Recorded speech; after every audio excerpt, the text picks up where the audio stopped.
Thanks for coming back, guys. I hope you checked out the front nine. Today we're going to go ahead and finish out the course, and this is going to be the back nine of Roy G in Austin, Texas.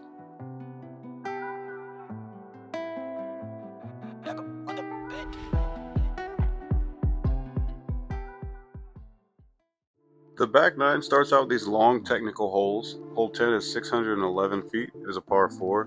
As you can tell, the fairway here is not very wide. Realistically, if you can keep it down the center somewhere or make it towards the turn, you're doing pretty good, but it's only 20 feet wide almost the entire way through, about halfway. So if you can land anywhere around this tree on the left at 250 or make it around to the right, you set yourself up for pretty good positioning. The ceilings up here are going to drop quite dramatically, but that's only a factor because you have this rock wall to the left that hides the pin, which is elevated. So you want to get somewhere around there and try to pitch up into this green and give yourself a look at a putt. Either for a 3 or a 4, you're doing pretty good.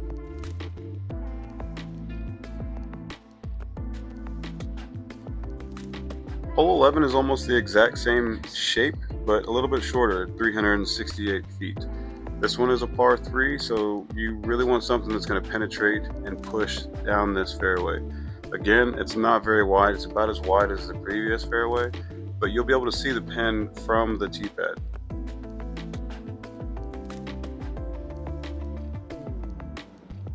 Up here on the left, 263 feet, you get this little grouping of trees. That's kind of the back wall that you have to try to get around to the right of, and if you're trying to give yourself a look at a birdie putt.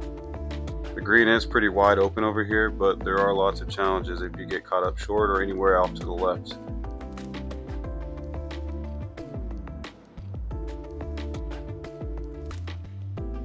Hole 12 is a 310-foot par 3, and as the photo shows, it looks like it doesn't turn much to the right, but it's actually kind of far off to the right. You have a couple of markers to look for on this hole. This dead tree over here on the left at 118, and then over here to the right, you kind of have this forking tree here that is right at 176 feet. And as you can tell, the ceilings here push the disc lower than you want to throw a forehand, so a backhand turnover or a lefty with a flippy disc is more ideal. At 693 feet, this par 4 is one of the trickier ones on the backside to get off the tee and position for. You have to hit a gap that's up here that's not very wide. It's only maybe 12 feet or so wide, but you want to push the backside of it, which are these trees to the right, and get around to the left if you're trying to give yourself a look at a decent open shot. It's 266 feet to the back of the turn.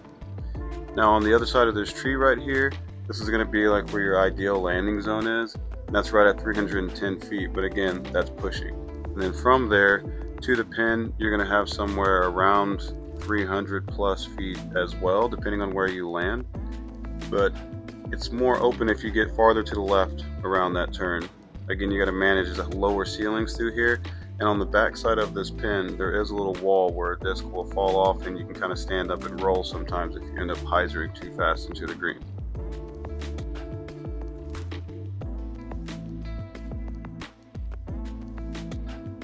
Hole 14 here shows like the tee pads are, offset a little bit to the fairway, but realistically they play pretty straight. The short and the back tee pad both play pretty straight at, I think it's at 343 feet. You have a couple of trees to worry about, but that's the name of the game on this backside. 104 to those front trees there. Over here on the left, you've got 140 feet.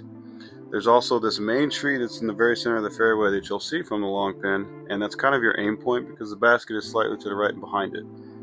If you land anywhere up in here, you had a pretty good drive for the most part. I mean, that's 290 feet to that tree. You got to have something that's driving, of course, hitting the gap, because if you do hit the trees, you can get really bad kicks and take a big score on this hole. Another par 4 coming here at 699 feet. As you can tell, get a gap that's 100 feet off the tee pad.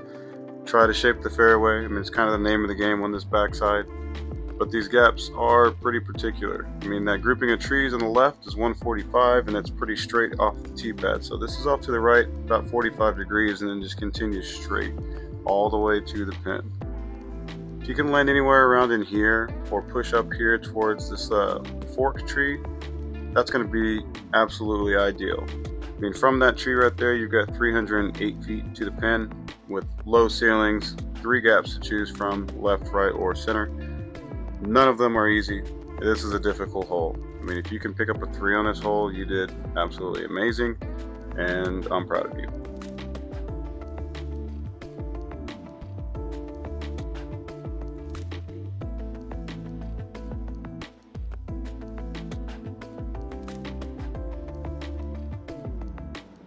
Par 3 coming in at 338 feet. This is realistically just a stock hyzer. The problem I see most on this hole are people trying to fight around to the left and force it. If you just take something flat and just throw it straight and high that's got a little bit of fade to it, you're going to throw a great shot that's going to give you a putt probably 85-90% of the time. These trees on the left here are at 203. I mean, you can reach this with a mid-range, a fairway driver, or a driver depending on your arm, but just get something that just pushes. It doesn't have to be super stable, just throw it flat and high and you'll give yourself a putt here. This green does slope a little bit from left to right, but it's not too much to worry about.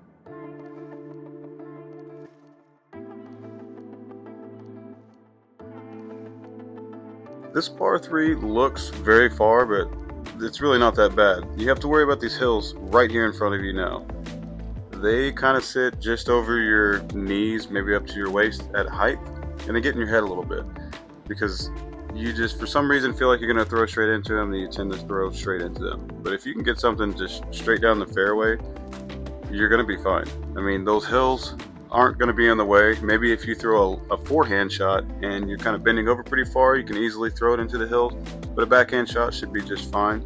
If you get a 2 here, you probably had a smash of a drive or a really long putt throw in, but either way, it's an easy 3. Just play it as you see it. Straight down the middle, mid-range putt, and you're good. This may be one of my favorite hole 18s in the Austin area. It's 705 feet, but completely manageable.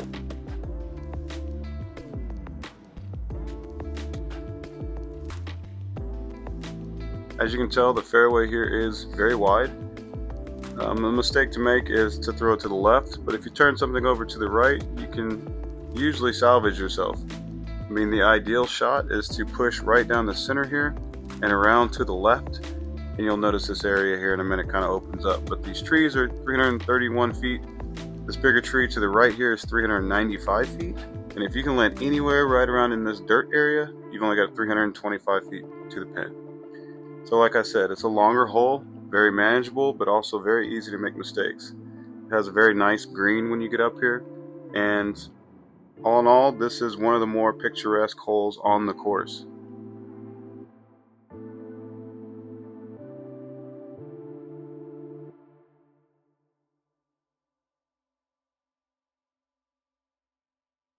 Well, that's going to do it for today. I appreciate your time. Please share, like, and subscribe, and I'm not sure what I'm going to do next, but I'll find a course soon. Keep chasing those chains. If you have any suggestions, please leave them in the comments.